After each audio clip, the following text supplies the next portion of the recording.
Good morning, students. In the last class, we have done work done in an isothermal process.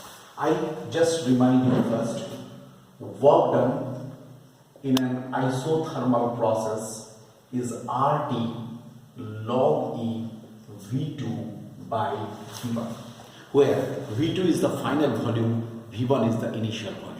We have discussed that an ideal gas was expanded, okay, and from the volume V1 to the volume V2, okay, and we have got this expression. Now we have, I just extend it, PV is equal to constant, already we have written, which implies P1 V1 should be equal to P2 V2. That can also be written. Corresponding to volume V1, pressure is P1. Corresponding to volume V2, pressure is P2. So we can here write V2 by V1 is equal to P1 by P2. So W isothermal may also be written as RT log E P1 by P2. It can also be written like this. Okay, and here PV is equal to RT, that is for 1 mole of the perfect gas. For n moles of a perfect gas. For n moles of a perfect gas, what we can write? W iso is equal to nRT log E V2 by V1, which is equal to nRT log E P1 by P2. This is the final thing. Okay, already as far as the derivation is concerned, we have already derived it in the last class. So this is all about the isothermal work. This is about the isothermal work. Our today's discussion, our next discussion today, our next discussion is work done in an adiabatic process. Let us have a discussion on the work done in an adiabatic process. So let us have a discussion on it. That is the work done in an adiabatic process. What happens in the adiabatic process? You can write, an adiabatic process is one in which pressure, volume and temperature of the system change.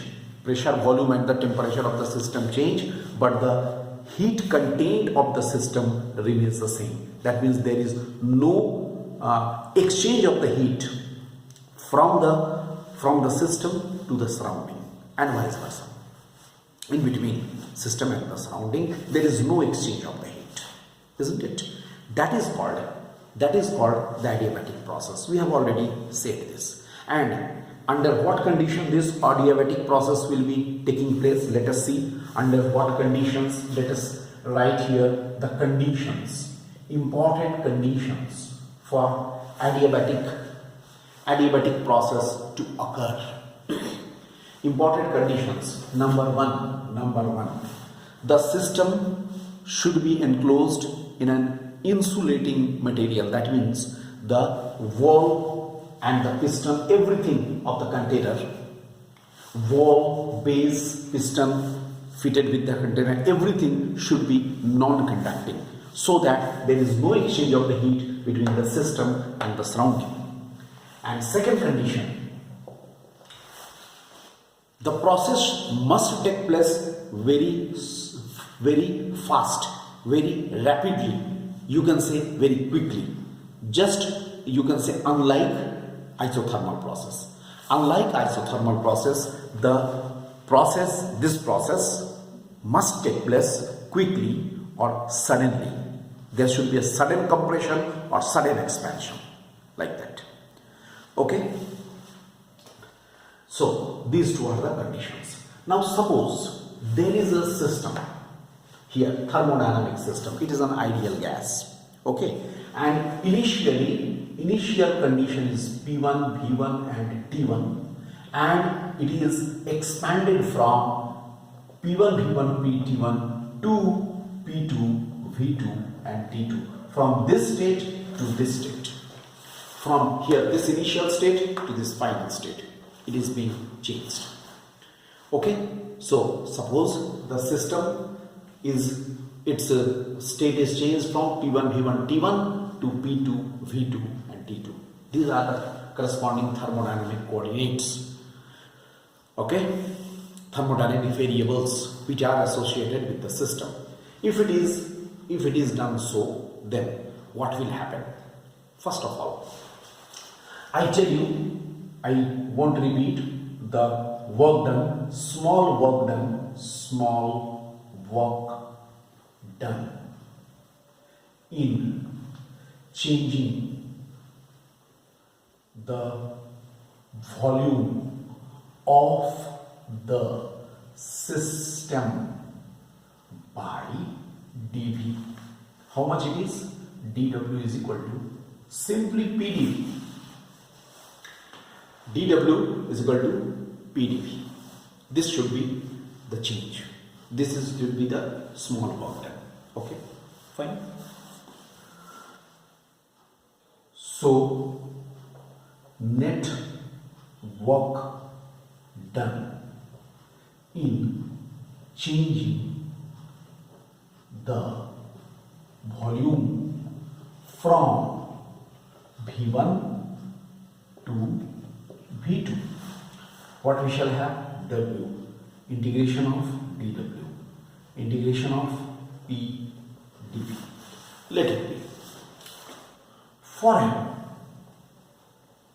adiabatic process.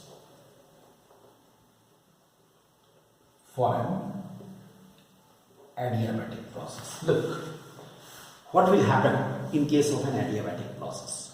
For an adiabatic process, what will happen? PV gamma is equal to a constant capital. This is gamma. I have already told you, gamma is a constant. It will be depending, it is the ratio of Cp to Cv, and it is depending upon the atomicity of the gas, which implies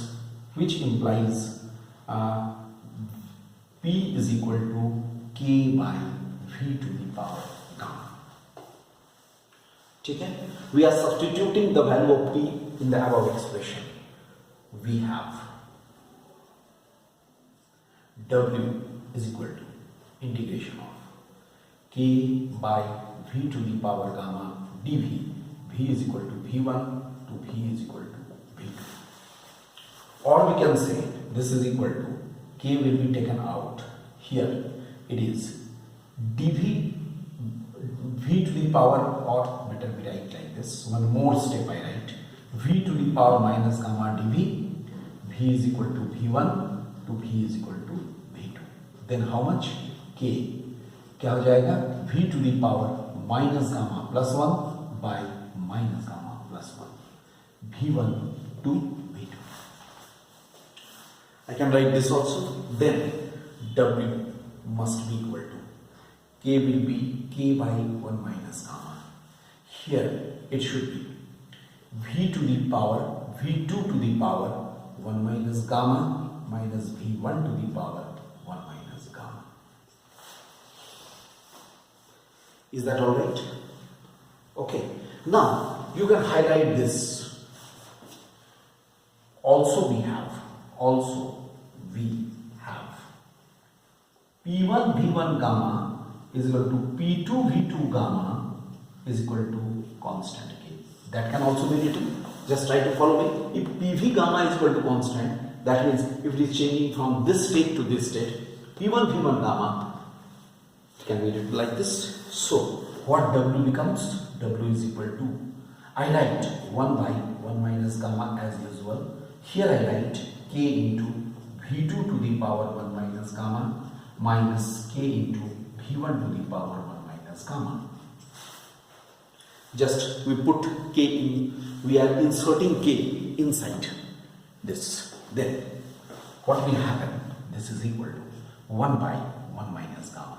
Here, when V2 is there, you write P2 V2 gamma, V2 to the power 1 minus gamma, minus P1 V1 gamma, V1 to the power 1 minus gamma. Then, here, both the powers multiplied, powers will be cancelled. Here, gamma plus 1 minus gamma, gamma will be cancelled. So, I write W adiabatic is equal to how much? 1 by 1 minus gamma. How much it becomes? P2 V2 minus P1 V1. And it can also be written as 1 by 1 minus gamma. It is here RT2 minus RT1. Look, it is right like this. For, I write here, for, because P1 V1 is equal to RT1, P2 V2 is equal to RT2. Here I write as P1 V1 is equal to RT1 and P2 V2 is equal to RT2. For n moles, again if n moles are there, then W adiabatic can be written as here n into R T2 minus T1 by 1 minus R. Look, final expression. Final expression. Like this. This is the final expression. This is the total work done in the expansion adiabatic process. Look, I hope all of you have got this point. Alright, so with this, the work done in both the processes have been done. Okay. Now, in the next lecture, again I am continuing something.